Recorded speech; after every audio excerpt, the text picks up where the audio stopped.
L'année 2025 vient de passer. Tant de choses se sont déroulées dans ta vie.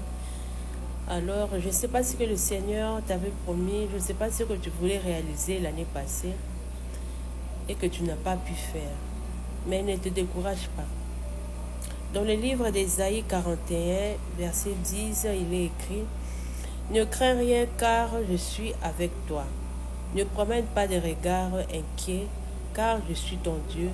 Je te fortifie, je viens à ton secours, je te soutiens de ma droite triomphante. » La crainte est humaine. C'est normal que tu puisses avoir peur. C'est normal que tu puisses t'inquiéter. Mais laisse-moi te dire que le Seigneur est fidèle. Notre Dieu n'a pas oublié ses promesses. Notre Dieu n'a pas oublié toutes les prophéties qu'on t'a données et qui ne se sont pas réalisées l'année 2025. Il sait quand est-ce qu'il pourra agir. Il est le maître des temps et des circonstances. Il est encore écrit dans le livre Hébreux 10, verset 23, « Retenons fermement la profession de notre espérance. Car celui qui a fait la promesse est fidèle. » N'est-ce pas un verset qui est merveilleux? N'est-ce pas un bon message pour toi aujourd'hui? La profession de notre espérance. En qui espères-tu, mon frère, ma soeur? Espère en Dieu. Car celui qui a fait la promesse est fidèle. Jésus-Christ est fidèle. Il agit au moment opportun. Il agit au bon moment. Retiens ce verset. C'est le verset Hébreux 10, verset 3.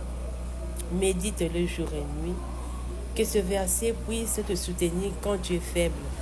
Que ce verset puisse te soutenir quand tu perds confiance en tout. Car celui qui a fait la promesse est fidèle. Jésus-Christ est fidèle. Il va agir et il va accomplir ses promesses au moment opportun, au bon moment. Garde ta foi, garde ton espérance dans la prière, dans le Seigneur Jésus-Christ. Il n'est pas un fils d'homme pour mentir. Il n'a pas menti à Anne, il n'a pas menti à Esther, il n'a pas menti à Jacob, il n'a pas menti à Joseph. Pourquoi viendra-t-il te mentir? Il n'a pas menti à Pénina. Il a dit ce qui devait arriver à Pénina.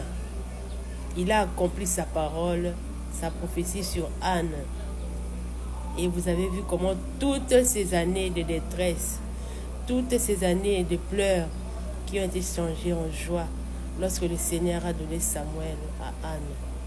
Ne désespère pas. Ne désespère pas. J'aimerais que tu puisses faire une petite prière avec moi. Seigneur mon Dieu, viens à mon secours avec mes fardeaux, mes doutes et mes fatigues. Tu as promis de donner du repos à ceux qui s'approchent de toi. Je m'abandonne entre tes mains. J'ai confiance en tes promesses. Seigneur, accorde-moi ta paix. Accorde-moi ton calme. Accorde-moi de renouveler mes forces. Amen. Et j'aimerais aussi ajouter quelque chose. Notre Dieu est puissant. Notre Dieu est tout puissant. Peut-être que tu ne le sais pas. Tu es en train de désespérer en ce moment. Mais sache-le que Jésus-Christ est puissant. Jésus-Christ est fidèle. Il agira et il agira certainement. Crois-le. Garde ta confiance en Dieu.